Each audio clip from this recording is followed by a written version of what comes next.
नमस्कार, जय हिंद, जय भारत।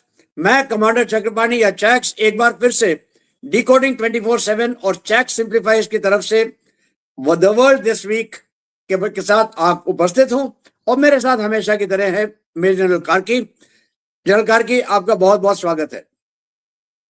थैंक यू चैक्स, इंटरेस्टिंग। आज और अच्छा रहेगा क्योंकि पिछली बार जो बात किए थे उसमें अभी काफी बदलाव आया है और नए मोड़ आए हैं। उन मोड़ों में आगे देखते हैं क्या होगा। बिल्कुल सही कह रहे हैं। देखिए, बड़े इंटरेस्टिंग, दिलचस्प नए नए मोड़ आए हैं। चाहे वो बांग्लादेश हो, चाहे वो पाकिस्तान हो, चाहे वो एक और त्रिकोण भारत, चीन और अमेरिका। इसके साथ साथ छोटी छोटी और खबरें भी होंगी, लेकिन शुरुआत करते हैं बांग्लादेश के साथ। आपको याद होगा जनरल कार्की, हम लोग पिछले बार जब हम बात कर रहे थे तो ये तारिक रहमान को आना था और तारिक रहमान के ऊपर बहुत सी चीजें हमने बात की थी कि कैसे उनके ऊपर है ना केसेस थे, वो सब वापस ले लिए गए वगैरह वगैरह। तारिक रहमान आ गए, फिर उनका हीरो जैसा वेलकम हुआ है बांग्लादेश के अंदर। लेकिन यूनुस सरकार बिल्कुल शांत चुप बैठी है। उधर उस्मान हादी के है ना डेथ के बाद जो भी हुआ वो तो हुआ, लेकिन उसके भाई ने कह दिया कि उस्मान हादी की किलिंग जो है, जो मौत जो है, वो यूनुस ने करवाई है। यहां तक कि चाइनीज वेबसाइट्स कह रही थी कि 40 लाख टका के बदले में ये किलिंग हुई है।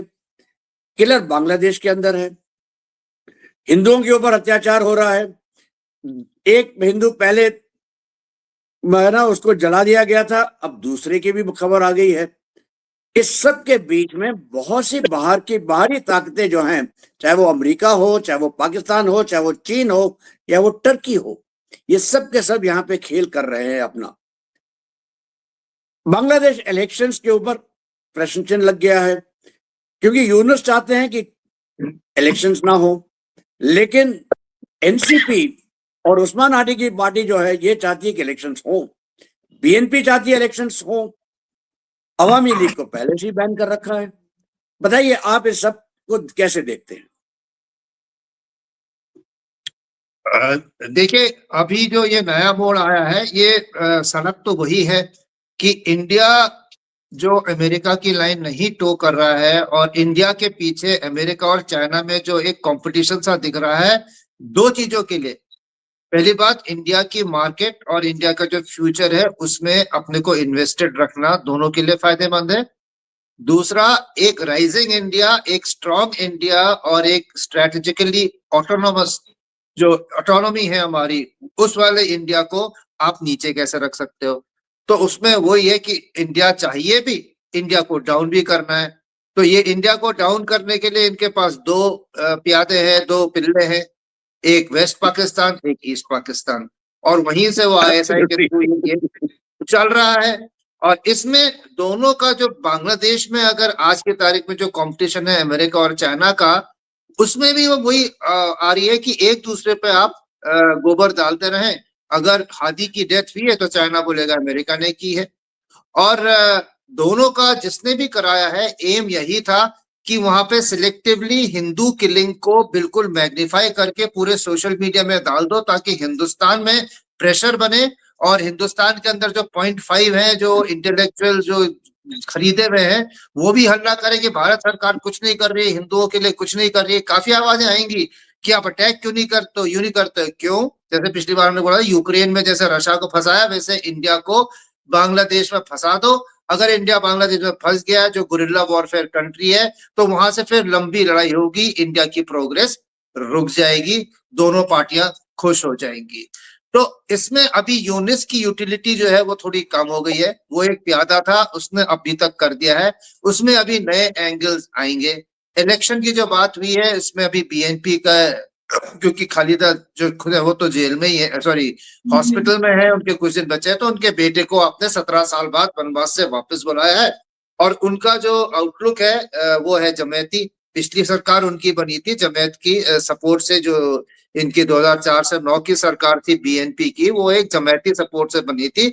और ये खुद भाई साहब जो है जिया के बेटे, ये खुद गन रनिंग के केस में इनके खिलाफ था कि वो उल्फा को हथियार पहुंचा रहे थे, उसके साथ पकड़े गए थे। वो केस इनके रफा दफा अब हुए हैं, नहीं तो ये सिर्फ एक मेडिकल बहाने से इंग्लैंड गए थे और फिर 17 साल वहीं रहे, क्योंकि शेख हसीना बिल्कुल गवर्नमेंट इनके पीछे पड़ी हुई थी। तो अभी फ्यूचर में इनका क्या रवैया होगा, इन्होंने यूनिस से बात की है, आने आने से पहले यूनिस के डेलीगेशन और इनकी बात हुई, यूनिस से इनकी बातचीत हुई है, आते ही इन्होंने यूनिस को भी मिले हैं। तो यूनिस के साथ कुछ इनकी सेटिंग है, लेकिन जिस हिसाब से ये लोग काम करते हैं और इनकी पार्टियां काम करती है, जो अंडरस्टैंडिंग आज है वो एक बार सत्ता मिल जाए तो वो अंडरस्टैंडिंग भूलने में भी इनको टाइम नहीं लगता है। तो ऊंट किस करवट बदलेगा, इसमें क्लियर है कि यूनुस का टाइम पूरा हो गया है, उससे देश संभल नहीं रहा है। दूसरा, अगर आप सोचते हो कि हिंदुस्तान चुप बैठा है, तो वो नहीं है। हमारे जो ऑप्शंस हैं, जो लड़ाई के अलावा जो हमारे पास ऑप्शंस हैं, और जो अवामी लीग का हमारे पास एक सपोर्ट है, आप समझ सकते हैं, प्रो इंडिया। तो जैसे मैंने पहले भी कहा था, अगर मुक्ति वाहिनी पहले हो सकती थी तो मुक्ति वाहिनी अभी भी हो सकती है। बांग्लादेश सिविल वॉर की तरफ जा रहा है, उसमें हमारा एक बहुत बड़ा एस हमारे पास है, क्योंकि ये आपस में फ्रैक्चर्ड है। जो इनकी एनसीपी है, उसके भी दो फैक्शन है, एक जमायत के साथ जाना चाहता है, एक बीएनपी के साथ जाना चाहता है। तो डेमोक्रेसी वर्सेस रेडिकल इस्लाम, कि ये शरिया लॉ आएगा या डेमोक्रेसी रहेगी, क्या वो प्रो चाइना होगा, प्रो रशिया होगा, या एंटी इंडिया होगा कि नहीं, ये इनकी लड़ाई आपस में चलती रहेगी, क्योंकि अवामी लीग तो बची नहीं। तो ये आपस में ही लड़ेंगे, पॉलिटिकली लड़ेंगे। हो सकता है मॉब मोबोक्रेसी तो इनमें आई गई है, वायलेंस इनके कल्चर में है ही है, ये आपस में लड़ भिड़ेंगे। और हिंदुस्तान ने अपने पत्ते जो है वो काफी आराम से और देख देख के खेलने चाहिए, क्योंकि इसमें हमें मिलिट्री को तो अंदर नहीं डालना है, चाहे कितना ही प्रेशर हो। जी बिल्कुल सही कह रहे हैं आप। देखिए, आपने 3-4 जगहों पे बड़े अच्छे इशारे दिए। नंबर 1, यूनुस और इलेक्शंस। देखिए, सिंपल सी चीज है, यूनुस ने जो अपना इलेक्शन शेड्यूल अनाउंस किया है, उसमें इलेक्शन की डेट है, काउंटिंग की डेट नहीं है। कहां काउंटिंग होगी वो भी नहीं है, और रिजल्ट कब दिए जाएंगे वो भी नहीं है। तो आप जो कह रहे हैं कि यूनुस और तारिक रहमान के बीच में सेटिंग है, बिल्कुल साफ दिखाई दे रहा है कि भाई हम देख लेते हैं कौन क्या करेगा, ताकि फिर हम कुछ एडजस्टमेंट कर लें और उस हिसाब से रिजल्ट दिखाया जाए। एक और शगुफा भी है जो यूनुस ने कोशिश की थी छोड़ने की, कि वो एक तरह से जैसे वहां पे पाकिस्तान में फील्ड मार्शल मुनीर बन गए हैं कि हम सर्वप्रथम हैं, सबसे ऊपर है, ये यूनुस बन जाए ताकि उनके ऊपर कोई समस्या ना हो और बाकी प्राइम मिनिस्टर आते रहे जाते रहे, कोई फर्क नहीं पड़ता। तीसरी बात आपने कही है जो बहुत इंटरेस्टिंग है, और वो ये है कि अगर हमने 1971 में मुक्ति वाहिनी का गठन किया था, आज की तारीख में देयर इज ऑलरेडी अ शांति वाहिनी। यहां तक कि बांग्लादेश आर्मी जो है वो चिटगांग हिल ट्रैक्स और जो त्रिपुरा के बाद के साथ के जो हिल्स वाले एरिया है, वहां के जो ट्राइबल्स है, उनसे इतना डरते हैं कि 4 अपने डिविजन्स वहां पे पोस्ट पोजीशन करके रखे हैं। हालांकि उनका दूसरा मकसद भी है कि वो वहां से पैसे बनाते हैं, स्मगलिंग को हेल्प करते हैं और उससे अपना टैक्स लेते हैं। यहाँ पे देखिए, हमने आपने सही कहा है कि हिंदुस्तान के पास बहुत ऑप्शंस हैं, बहुत ज्यादा ऑप्शंस हैं। आपने पॉलिटिकल ऑप्शंस की तरफ बहुत अच्छे से इशारा दिया कि ये यहाँ पे खुद ही लड़ेंगे मरेंगे, क्योंकि जब इलेक्शंस अनाउंस होंगे तो इलेक्शंस में कौन आएगा? अवामी लीग को तो आपने अलग कर दिया है।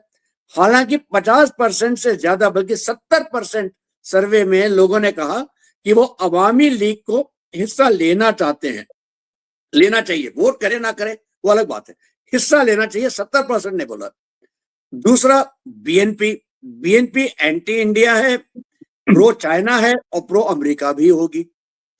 तीसरा है जमात, एंटी इंडिया, एब्सोल्युटली आईएसआई के गोद के अंदर बैठी हुई, चीन की तरफ जाएगी। एनसीपी ये बटी हुई है, एंटी इंडिया हमेशा रहेंगे, लेकिन जमात या बीएनपी के साथ। बाकी छोटी मोटी पार्टी जो है वो अपने अपना खेल करती रहेंगी। तो मतलब ये है कि अगर हम यही चीज करते रहे तो ये आपस में ही लड़ेंगे, कटेंगे, जलेंगे। हमको यहाँ पे मिलिटरीली बिल्कुल इन्वॉल्व नहीं करना चाहिए, ये मैं पूरी तरह सहमत हूं। हालांकि हमारे पास प्लान जरूर होना चाहिए कि अगर सिचुएशन सिविल वॉर तक जाती है तो हम अपने पर्सनल जो हैं हमारे काउंसिल्स में, हमारे काउंसलेट्स में, यहाँ सबको हम निकाल सके और बांग्लादेशी आर्मी को कहें कि हम ये कर रहे हैं, आप हमें मदद करें। लेकिन यहाँ पे जनरल कार्की, आपका मैं एक विशेष ध्यान आकर्षित करना चाहता हूं, वो है बांग्लादेशी आर्मी के ऊपर। बांग्लादेशी आर्मी इस सब के बावजूद बिल्कुल शांत बैठी हुई है। देखिए, शुरू से ही जो बांग्लादेशी आर्मी चीफ है, उनको अगर आप देखें, वो न्यूट्रल रहे थे, वो शेख हसीना से रिलेटेड भी हैं, और इतने सालों में जो अपॉइंटमेंट्स हुए थे, और अगर 15 साल तक शेख हसीना रही थी पावर में, तो ये लाजिम है कि वहां पे जो आर्मी में रिक्रूटमेंट रहे होंगे ऑफिसर्स के, उसमें काफी प्रो हसीना फैक्शन भी है। अब आर्मी भी उनकी स्प्लिट है, जैसे उनकी बांग्लादेश राइफल्स है, वैसे आर्मी में भी दो कैंप उनके हैं एक्टिव, जो एक थोड़े रेडिकल है और या बीएनपी के सपोर्टर रहे हैं, और दूसरा जो कि अवामी के हैं। अभी फिलहाल जो चीफ है वो प्रिवेल कर रहे हैं, उनके खिलाफ एक दो कू के अटेम्प्ट हुए थे जो सरवाइव कर गए हैं, वो स्ट्रांग पोजीशन पे है। और मैं मानता ये भी हूँ कि अमेरिका वगैरह से बैकग्राउंड में उनको इंटेलिजेंस वगैरह भी मिल रही है। तो आर्मी जो है वो अभी अपॉलिटिकल रहना चाहती है, क्योंकि वो ही एक इंस्टीट्यूशन है अभी। डेमोक्रेटिकली इलेक्टेड गवर्नमेंट तो गई, वहां का प्रशासन तो गया, सब ये केयर टेकर चल रहा है। सिर्फ एक आर्मी है जो कि अभी तक अपना इंटैक्ट रही है, उसने कोई पॉलिटिकल लीडिंग नहीं दिखाई है, बल्कि आर्मी चीफ के गुस्से पे और इंसिस्टेंस पे ही यूनुस ने फरवरी के इलेक्शन मांगे थे, क्योंकि आर्मी ने बोला दिसंबर में करो, ये कहता था मैं अगले साल करूंगा। तो आर्मी का एक प्रेशर है यूनेस के ऊपर, आर्मी की एक छवि वहां पे है जो कि वो एक न्यूट्रल फोर्स है। और तीसरा, आर्मी जो है अभी इंटरनल सिक्योरिटी में इन्वॉल्व नहीं होना चाहती है, परहैप्स क्योंकि उसको कुछ लगता है कि एक्सटर्नल अगर कोई एग्रेशन होगा या कुछ होगा तो वो अंदर इन्वॉल्व नहीं होगी। और चौथा ये साइन ये भी है कि एटलीस्ट बांग्लादेश डिक्टेटरशिप की तरफ अभी तक नहीं जा रहा है, और एक इंस्टीट्यूशन जो आर्मी है वो उसकी बरकरार है। तो ये हमारे लिए एक मैसेजिंग है। मेरे ख्याल से हमारे लिए तो ये ठीक ही है, क्योंकि हम मिलिट्री ऑप्शन तो अभी सोचते रहे हैं, और अगर एक कोई सेन वॉइस है, नॉन रेडिकल, नॉन इस्लामिक, जो कि देश में थोड़ी स्थिरता ला सकती है, तो वो एक आर्मी है। और उसको जैसा रोल किया है एक ट्रेडिशनल आर्मी ने, प्रोफेशनल आर्मी ने, वो कर रही है। आगे बढ़ते हैं पाकिस्तान की तरफ। पाकिस्तान की मुश्किलें जो हैं वो और अलग किस्म की हैं, लेकिन किसी ना किसी तरह से बांग्लादेश के साथ मिली हैं। मिली क्यों है? क्योंकि जो बांग्लादेश में हो रहा है उसके एक तरह से इंस्टिगेशन, उसको जो तूल देने, हवा देने का काम है, वो पाकिस्तान कर रहा है।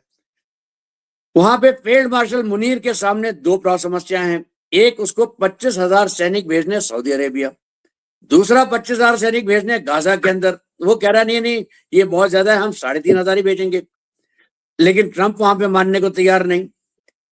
उल्टे तरफ 5 पाकिस्तानी सैनिक हूतियों ने यमन में मार दिए पिछले एक आध दिन में। जितना मैं बलूचिस्तान की बात करूं या खैबर पख्तूनवा की बात करूं उतना कम है। वहां अफगानिस्तान भी ठोकने को तो लगा हुआ है।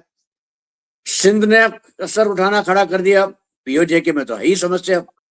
साथ साथ चल रही है उसमें तहरीक लबैक और बाकी जो वहां के पाकिस्तान के मुल्ला हैं उनके साथ मुठभेड़, उनके साथ डिफरेंस ऑफ ओपिनियन। क्या है ये? वो नहीं चाहते कि आप छोटा शैतान मतलब इजराइल के साथ कुछ करें। अगर आपने छोटा शैतान के साथ नहीं करना है, बड़ा शैतान अमेरिका के साथ नहीं करना है, तो गाजा में आप जा नहीं सकते। यहां तक कि ना इमरान खान का भी एक एंगल आ जाता है। आप ये पूरा का पूरा काल चक्र कैसे देखते हैं और मुनीर के सामने ऑप्शंस क्या हैं? क्या करेगा मुनीर? देखिए, मुनीर नाचने के अलावा आप कुछ नहीं कर सकता। वो अपने देश के अंदर वो सुप्रीम पावर है, और उसने जितने भी बाकी लोग थे जो पावर सेंटर्स थे, जुडिशरी हो गया, चाहे वो पॉलिटिकल क्लास हो गया, उनको सबको उसने खत्म करके रख दिया है। पॉलिटिक्स में अगर इमरान खान था तो उसको कहता है, उसको तो धीरे धीरे वो साइको केस बना के पागल करने में लगा हुआ है जेल के अंदर। और ऐसी हालात में, जब मैं पहले भी बोल चुका हूं, किंग विद नो क्लोथ्स, एक राजा है जिसने अपने सारे एडवाइजर्स या फिर जो भी क्रिटिक्स हैं उनको जब वो खत्म कर देता है तो उसको कोई बताने वाला नहीं रहता कि बेटा तूने ये गलत कर रहा है या आगे आप ऐसा करिए, ये आप ठीक नहीं कर रहे हैं। तो वो अपनी राह में चलता गया है। वो चाइना के साथ उसने समझौते किए, फिर उसके बाद वो अमेरिका के गोद में जाके बैठ गया, वहां पे उनको मिनरल का कुछ बोला है। अब जब वो वहां पे पहुंच गया है ट्रंप के पास, तब उसको पता लगा ट्रंप कितना बड़ा साहूकार है, वो तो उससे पूरा तेल निकालेगा। उसने वहां पे गाजा के लिए मांग लिए, ये ना कह नहीं सकते थे, इतना ज्यादा उनसे उनका वो हो गया था। और अब वो ऐसे चक्रव्यूह में फंस गए हैं। इधर से अगर देखें, हिंदुस्तान ने भी ये पहले भांप लिया था। राजनाथ सिंह ने 2 बार सिंधु देश, सिंध और कराची दूर नहीं है, रास्ता कच्छ से जाता है, ये स्टेटमेंट जब थे तब मैंने भी बोला था कि ये इनको खींचना है, क्योंकि साउथ ऑफ सतलज इधर की तरफ को जो है, यहाँ पे इनका कराची के आसपास ट्रेडिशनली इंडिया से इतना इनको खतरा नहीं रहा है, क्योंकि हमारे ज्यादातर ऑफेंसिव पंजाब या साउथ ऑफ पंजाब में ही जाते हैं, तो इधर की तरफ को नहीं जाते हैं। लेकिन इसीलिए इनके यहाँ पे डिप्लॉयमेंट भी हल्की है। डिप्लॉयमेंट का मतलब कितने सैनिक आप बॉर्डर पे रखते हो डिफेंस करने के लिए, वो ऑप्शन आपका सिंध की तरफ को कम पड़ता है इनका, क्योंकि ज्यादातर कोस्ट लाइन है। उसके बाद फिर आपका कच्छ आ जाता है, जो कि रन ऑफ कच्छ को बोलते हैं कि ज्यादा मोबिलिटी वहां पे नहीं हो सकती है, थोड़ा टफ टेरेन है। तो हमने ये करके, जब पहले हमें पता था, हमने पहले सिंधु सिंधु सिंधु करके उसका नॉर्थ में जहां टीटीपी है या उसके वेस्ट में जहां बलूचिस्तान है, वहां से जो उसका फोकस था अभी सिंध की तरफ भी आ गया है। ये तो उसके हो गए इंटरनल। उसके बाद पीओजे के वगैरह तो आपके परमानेंट है ही है, वहां की तो बात नहीं करनी है। इधर पे ट्रंप ने उसके कान खींचे हैं कि एक डिवीजन दो गाजा के लिए, आप एक कर रहे हो, और ये भी इसने हाँ बोल दिया है बिना किसी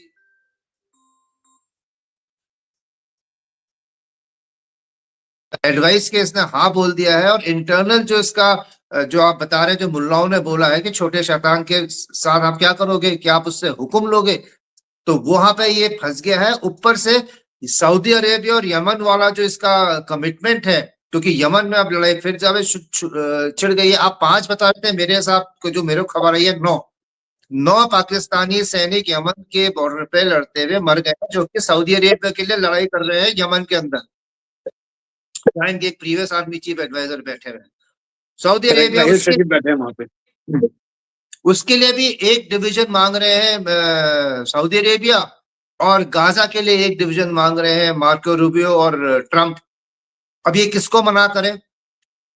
तो वहां पे ये ना, अगर वहां पे भेजते हैं तो सिंधु देश और इधर की तरफ को जो इन्होंने सोचा होगा कोई रिजर्व अगर हो, 2 डिवीजन इन्फेंट्री डिवीजन निकालना, ये कोई एक मजाक बात नहीं है किसी भी फौज के लिए। आपके सारे कमिटेड रिजर्व्स तो क्या, आपके जो कमिटेड ट्रुप्स हैं उनको भी आपको हल्का करना पड़ेगा। शायद इन्होंने सोचा था बांग्लादेश में इंडियन आर्मी का फोकस हो जाएगा, इंडियन आर्मी उधर को जाएगी, तो मेरा इंडिया वाला बॉर्डर जो है वो थोड़ा हल्का हो जाएगा, और वहां से मैं कुछ सैनिक निकाल के गाजा और सऊदी को दे दूंगा।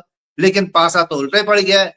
इंडिया ना तो ऑप सिंदूर में घुसा पाकिस्तान के अंदर, ना फिर वो बांग्लादेश में अभी जितना भी प्रेशर आ रहा है, इंडिया नहीं घुसेगा वहां पे, कोई military operation with infantry with soldiers नहीं करेगा।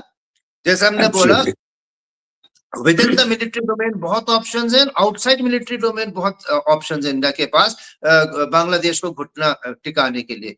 तो आज की तारीख में अगर आप देखें तो मुनीर के पास कोई ऑप्शन नहीं है। उसको ट्रुप्स या तो वो भेजे इसराइल में, और अंदर की सिविल वॉर और बढ़ जाए, सिंध के अलावा आपके पंजाब के अंदर तहरीक लब्बैक उसके पीछे पड़ जाएगा। और अगर वो नहीं भेजता है तो अमेरिका जो है उससे बुरी तरह से नाराज होके उसको ऐसे छोड़ेगा कि उसके ना F-16 के पैसे आएंगे, ना उसके किसी और चीज के पैसे आएंगे, वो मिनरल मिनरल सब भूल जाए। वो अमेरिका उससे आर्म ट्विस्टिंग करके वैसे भी ले सकता है। और तीसरा, सऊदी अरेबिया से उसने जो डिफेंस पैक्ट साइन किया है, वहां पर अगर उसको नहीं देगा तो जितने पैसे खैरात में वहां से मिल रहे हैं वो भी खत्म हो जाएंगे। तो ये आज की तारीख में अपने मुनीर साहब सो कैसे रहे हैं और क्या उनको सपने आते हैं, ये वही जाने। लेकिन हर रोज उनको जो है एक रपैट लगने की जो डर रहती है वो बढ़ती जाएगी, और ये हमारे लिए इससे अच्छी बात और कुछ नहीं हो सकती है। अगर वो सोच रहे हैं कि हम बांग्लादेश के साथ भी एक डिफेंस पैक्ट करेंगे, और बांग्लादेश बोलता है मेरे से इंडिया की मिलिट्री थ्रेट है, आप क्या दोगे? वो तो पुलिस भी नहीं भेज सकता। तो बहुत बुरी हालत में वो है। उन्होंने ब्लफ, ब्लस्टर और अपना जो झूठ का रौब दिखाया, उसको आप जब ग्राउंड में रिलेट करने पे आए, एग्जीक्यूट करने पे कि भैया जो आपने बोला है उसको अभी आप वॉक द टॉक, उसका कुछ टॉक ही टॉक था, वॉक करने के लिए तो पैर है नहीं, दोनों पैर एक एक डिवीजन अगर देखो तो वो कहां से लाएगा? तो ये बड़ी अच्छी सिचुएशन में है पाकिस्तान, और इससे और अच्छी सिचुएशन कुछ दिनों में आपको और देखने को मिलेगी। बिल्कुल सही। आपने एक तरीके से एक दृश्य मेरे मन में छाप दिया कि एक मुन्नी बेगम है जो साहूकार के सामने नाच रही है, राइट। और मुन्नी बेगम के हाथ में है एक भीख का कटोरा, उस भीख के कटोरे में 3-4 बड़े बड़े छेद दिखाई दे रहे हैं, राइट। और आप बिल्कुल सही कह रहे हैं, पाकिस्तानी आर्मी को अगर आपने डिफीट करना है तो मिलिटरीली डिफीट नहीं करना है, पॉलिटिकली डिफीट करना है। और पॉलिटिकल डिफीट उसको तब आती है जब उसको अपने सामने अवाम बोलती है कि आप गलत हो। ये हुआ था जब आर्टिकल 370 हमने निकाल दिया था, तो अवाम ने कहना शुरू किया। ये अब भी हो रहा है, क्योंकि ऑपरेशन सिंदूर के बाद चाहे वो जैश हो, चाहे वो बाकी जो उनके हैं, उनको अपने रिक्रूटमेंट ड्राइव फिर से स्टार्ट करने पड़ रहे हैं, क्योंकि उनके पास फाइटर्स नहीं है। मेरा अपना मानना यह है कि पीओजेके में हमको अपनी तरफ से एक तरीके से जो वहां के लोग हैं उनका कुछ रिप्रेजेंटेशन, हम हमारे पास असेंबली में खाली सीटें हैं, 10 सीट है हमारी, वहां पे पीओजेके को अगर हम वहां डाल देते हैं और उनको कहते हैं कि आप अपनी समस्याएं हमारे असेंबली में आके बात करें, तो मुझे लगता है ये एक पॉलिटिकल डिफीट की तरफ बहुत बड़ा कदम होगा। चलिए आगे बढ़ते हैं और बात करते हैं चीन, अमेरिका, भारत, ये त्रिकोण के ऊपर। अभी हाल ही में आपको याद होगा, अमेरिका ने एनएसएस अपना न्यू सिक्योरिटी स्ट्रेटजी बताई थी, जिसमें उसका फोकस वेस्टर्न हेमिस्फीयर पे था, इंडो पैसिफिक पे था, ताइवान पे था। फिर आ गया एक पेंटागन की रिपोर्ट, जिसमें उसने कह दिया कि Arunachal Pradesh is core interest of China. मतलब अरुणाचल प्रदेश की तरफ चीन का जो है वो झुकाव ही नहीं, अब वो पूरा इंपॉर्टेंट चीज बन गई है, वो लेके रहेगा। दूसरा उसने ये कहा कि चीन बॉर्डर पे इंफ्रास्ट्रक्चर बढ़ाता जा रहा है और ताइवान में मिलिट्री एक्शन प्रेसिपिटेट करेगा 2027 तक। इसके साथ साथ उसने कहा है कि 21 मिलिट्री बेसेस इंक्लूडिंग ग्वादर में वो बेस बनाना चाहता है, और इसकी वजह से हिंदुस्तान को चौकन्ना रहना पड़ेगा। चीन ने इसका पलटवार करते हुए कहा, ये आप गलत बात कह रहे हैं, गलत चीजें बोल रहे हैं, हमारे बीच में आप बेकार की दरार पैदा करने चाहते हैं, और हमारे रिलेशंस जो हमारे समझौते ये है भारत के साथ, ये स्ट्रेटेजिक है, लॉन्ग स्टैंडिंग है, लॉन्ग ड्यूरेशन के लिए हम बात करते हैं। इस सब में आप हिंदुस्तान का क्या रोल देखते हैं? और आपने वैसे पहले भी बताया था कि दोनों, हिंदुस्तान एक ऐसी चिड़िया है जिसके लिए दो बिल्लियां एक साथ शिकार पे निकली हुई हैं। एक चीन अपनी इकोनॉमी को ठीक करने के लिए ट्रेड करना चाहता है, एक अमेरिका चीन को दबाने के लिए हिंदुस्तान की मदद चाहता है। क्या देखते हैं आप? देखिए, जो पिछला हमने बोला था वो मैंने बता ही दिया है कि कैसे दोनों के बीच में कंटेस्ट है। इंडिया के लिए मार्केट एक्सेस भी है, और दूसरा उसको डाउन करने के लिए भी अगर दोनों हाथ मिलाना चाहें तो इंडिया को एक्सक्लूड करने में वो पीछे नहीं हटेंगे, क्योंकि हर कंट्री का अपना नेशनल इंटरेस्ट होता है, नेशनल एम्स होते हैं। इन दोनों का यही है कि चाइना ने अमेरिका को मना दिया है कि इस इलाके में मैं जो हूँ वो दादा रहूंगा, आप मेरे से बात करो, इससे बात मत करो। तो ये एक एंगल है। दूसरा ये है कि अमेरिका इंडिया को जियो स्ट्रेटेजिकली क्यों चाहता है, चाइना को नजर में रखते हुए। वो चाइना पे एक और फ्रंट खोलने के लिए एक प्रेशर बनाना चाहता है मिलिटरीली इंडिया की तरफ से, कि इंडिया से भी तिब्बत में असॉल्ट हो सकता है। चाइना अगर ये दिमाग में रखेगा तो उसको उतनी फोर्सेस डिफेंस के लिए तिब्बत में रखनी पड़ेंगी, और वो ताइवान के लिए जो उसको चाहिए फोर्सेस वो उसको कम पड़ जाएंगी। तो ताइवान ऑप्शन को डिले करने के लिए अमेरिका इंडिया को चाहता है कि वो उसका एक मिलिट्री अलाय बने या उसके इशारों पे नाचे, और जब वो बोले कि अटैक चाइना तो इंडिया उसको अटैक करे, जो supported by American forces. India ये नहीं होना चाहता। इंडिया कहता है मैं किससे दोस्ती करूंगा और किससे नहीं करूंगा ये मेरी मर्जी है, अपनी सिक्योरिटी हैंडल करना मैं खुद जिस दिन अटैक करना हो करूंगा, लेकिन आपके कहने पे मैं नहीं करूंगा। तो ये इस चीज पे चाइना भी आश्वस्त है कि इंडिया जो है वो अमेरिका के इसमें नहीं आएगा। लेकिन ये जो पेपर चाइना ने निकाला है उसमें ऐसी कोई नई चीज नहीं है जो इंडिया को पहले ही अपने सिक्योरिटी कैलकुलस में हमने उसको नहीं डाल रखा था। ये सब चीजें हमें Correct. पता है। अमेरिका ने Correct. बस क्योंकि वो अमेरिका है उसने अपनी तरफ से एक लाउड स्पीकर लगा के ये पूरे इलाके में चाइना को बदनाम करने के लिए, या हो सकता है चाइना को ये बताने के लिए कि ताइवान पे तू करेगा तो यहाँ पे इंडिया मेरे साथ है, क्योंकि इंडिया इस रिपोर्ट को लेके अभी उछलेगा और आप देख लेना। तो ये ताइवान जो कॉन्ड्रम है, जो एक चाइना के लिए 2027 या 2029 अकॉर्डिंगली कहते हैं, पर एक ताइवान इज एन इम्पेरेटिव, और जीपिंग ने तो बोला है कि मेरे टेन्योर में होते होते यूनिफिकेशन होगा। अब वो कैसे होगा कब होगा वो अलग बात है, क्योंकि जैसे बहुत पहले भी मैंने बोला था आपके शो में, यूक्रेन की लड़ाई को देखते हुए बिग पावर्स के दो आइडियाज आए हैं कि जो मिडिल पावर्स हैं या जो सुपीरियर पावर्स हैं उनको ऐसी किसी लड़ाई में फंसा दो कि ये लोग उसके दलदल में फंसे रहे।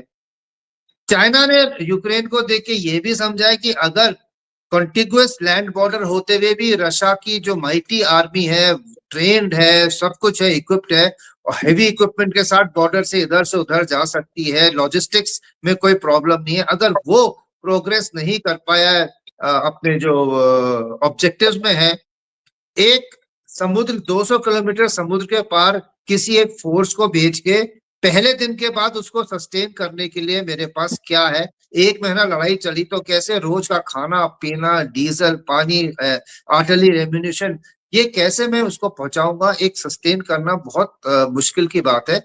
ये चाइना को क्लियरली समझ में आता है ताइवान में, और इसके लिए वो मेरे ख्याल से तो ये लगता है कि जितनी बार भी ये दिखाता है कि मैंने अटैक कर दिया, वो या तो ये सोचता है कि ताइवान खुद सबमिट हो जाए, सब्स्यूम हो जाए और मान ले चाइना से कुछ और कंसेशंस, या फिर ताइवान के अंदर पॉलिटिकली एक ऐसी है कई पार्टी जो प्रो यूनिफिकेशन है कि लड़ाई के डर भी दिखाता हूँ, टोटल डिस्ट्रक्शन का मैं उनको एक बार खतरा दिखाता हूँ, और हो सकता है वो फिर प्रो यूनिफिकेशन अप्रोच हो जाए और कोई पार्टी पावर में आ जाए, जो कि जैसे हांगकांग में हुआ है, आप पॉलिटिकली उसको ले लें। तो ये पॉलिटिकल ऑप्शन तो जो है वो है ही, लेकिन मिलिट्री ऑप्शन को नलिफाई करने के लिए या डिले करने के लिए अमेरिका को इंडिया की जरूरत है, और इस पेपर में इसी चीज को हाईलाइट किया गया है। जहां तक चाइना का सवाल है, हमें क्लियर रहना चाहिए चाइना हमारा लॉन्ग टर्म चैलेंज है, उसको आप इकोनॉमिक चैलेंज बोले चाहे मिलिट्री थ्रेट बोले, और उसने एक रिविजनिस्ट स्टेट होने के नाते वो अभी भी चाहता है कि मैं जो पुराने टाइम पे जो मैंने जब बोला अपनी किताबों में उसने लिखा है कि मैं दुनिया का ये भी था, यूनान भी मेरे पास था, बर्मा भी मेरे पास था, अरुणाचल भी मेरे पास था, और मैं उनको दोबारा लेके रहूंगा क्योंकि मैं दोबारा वो ग्रेट चाइना बनना चाहता हूँ किंग डायनेस्टी के टाइम का। तो वो उसके दिमाग में ये रहेगा, और कम्युनिस्ट पार्टी जब तक रहेगी वो यही अपने को पावर, जैसे पाकिस्तान कश्मीर का राग रखते हुए अपने को पावर में रखता है, तो वो एक कम्युनिस्ट पार्टी ऑफ चाइना का भी यही राग है कि मैं करूंगा। और पीएलए जो है वो चाइना की आर्मी नहीं है, पीएलए जो पीपल लिबरेशन आर्मी है वो कम्युनिस्ट पार्टी की है, तो वो वही पार्टी लाइन टो करेगी। फिलहाल आज की तारीख में उसमें ज्यादातर जनरल या तो पर्ज हो गए या गायब है पीएलए की आर्मी के, तो उनकी लड़ने की क्षमता, कोऑर्डिनेशन और मोराल क्या है वो सोचने की बात है। फिलहाल अमेरिका और चाइना के ये जो पेपर्स के through, white paper, strategic paper, ये सब दुनिया में अपने दिमाग का फितूर जो है दूसरों के ऊपर डालने वाली बात है, और अपने परसेप्शंस जो है दुनिया पे थोपने की बात है। कौन इसमें जीतता है क्या करता है ये पेपर वॉर है, ग्राउंड में क्या होगा वो वक्त बताएगा। बिल्कुल सही। आपने दो तीन चीजें बड़ी इंटरेस्टिंग कही हैं, उनमें एक आध सेंटेंस मैं भी ऐड कर देता हूं। एक है चाइनीज आर्मी के बारे में आपने बोला, उनके पास है 56 4 स्टार जनरल्स। इन 56 जनरल्स में आज की तारीख में कहते ये हैं कि 5 ही अवेलेबल हैं जो दिखाई देते हैं, बाकी 51 51 पता नहीं कहां है। और पर्ज अगर हो गए हैं तो इसका मतलब यह है कि वो जी जिनपिंग ने खुद अपने खुदा के प्यारे बना दिया है उन्हें। दूसरा, चाइनीज वेपन्स इतने बेहतरीन परफॉर्मेंस कर रहे हैं, चाहे वो पाकिस्तान में हो, चाहे वो बांग्लादेश में हो, कंबोडिया में तो टैंक फट रहा है, बैरल फट रही हैं, राइट। बांग्लादेश जैसी कंट्री ने कहा कि हम आपके J-10C नहीं लेंगे, हम यूरो फाइटर लेना चाहते हैं। तो चाइनीज वेपन के बारे में तो बात जितना कम करें उतना अच्छा है। आपने बहुत इंटरेस्टिंग कनेक्ट बताया है यूक्रेन का इस सारे चीजों में। और ये मत भूलिए आज ही की तारीख में, आज शाम को या हो सकता है हमारे कल सुबह ज़ेलेंस्की और ट्रंप मिलने वाले हैं। उनके बीच में बात होगी। क्या बात होगी, क्या समझौते के ऊपर बात होगी, इसके बारे में तो हम बात करेंगे अगले हफ्ते। लेकिन फिलहाल तो यही है कि ज़ेलेंस्की चाहते हैं कि जहां पे अभी फ्रंट लाइन है उसको फ्रीज करके मुझे आप 60 दिन का सीज फायर दें ताकि मैं इलेक्शन कर सकूं। और वहां पे रशिया कहता है आपको मैंने अगर सीज फायर दे दिया तो आप तो अपने ट्रूप लेवल बढ़ाएंगे, आप ट्रेनिंग बढ़ाएंगे, आप रिस्टॉक करेंगे, हम आपको काहे दें, हम तो वैसे ही ऊपर बैठे हुए हैं। तो ये देखते हैं किस तरह से आगे बढ़ता है। एक और इंटरेस्टिंग चीज जो हो रही है और यह हुई है पिछले हफ्ते में, वो है भारत के मिसाइल टेस्ट। एक तो K4 मिसाइल हमने फायर की सबमरीन से। इसका मतलब यह है कि काफी सारी जगह, चाहे वो पाकिस्तान में हो, चाहे वो चीन में हो, चाहे वो साउथ चाइना सी में हो, वो हमारे सबमरीन लॉन्च मिसाइल्स के दायरे में आ जाती हैं। दूसरा हमने फायर किया है आकाश NG, ताकि एक क्रिटिकल जो गैप था हमारे एयर डिफेंस में वो हम भर रहे हैं। और तीसरा, एक अमेरिकन सैटेलाइट 6000 किलो से ज्यादा की हमने लॉन्च की श्रीहरिकोटा से इसरो ने। एक तरह से यह दर्शाता है कि हमारे पास ICBM और उसके साथ MIRV कैपेबिलिटी है। तो इस हफ्ते के लिए ये थी खबरें।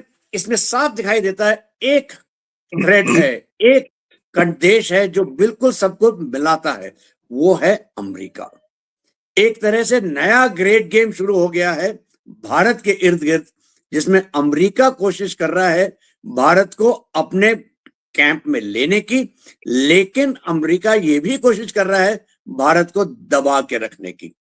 चाहे वो अपने प्रॉक्सीज इस्तेमाल करे, बांग्लादेश हो या पाकिस्तान हो, या वो प्रोपेगेंडा यूज करे चीन के जरिए कि चीन आपके खिलाफ ये कर रहा है, चाहे वो पिन प्रिक्स हो H-1B वीजा के नाम पे। ट्रेड डील जो शुरू हुई थी और सबसे पहले हमने वहां पे एक शुरुआत की थी और लग रहा था कि हो रही है, और उन्होंने नई नई चीजें डाल दी, चाहे वो रशिया से तेल का हो, फिर H-1B वीजा हो, फिर कुछ और हो, ये अभी भी लगी हुई है। तो एक तरह से अमेरिका हमें दबाने की पूरी तरह कोशिश कर रहा था। जनरल कार्की, बहुत बहुत शुक्रिया आपका। और भाइयों बहनों, ये थी सारी खबरें इस हफ्ते तक। इंतजार कीजिए अगले हफ्ते तक। जय हिंद, जय भारत।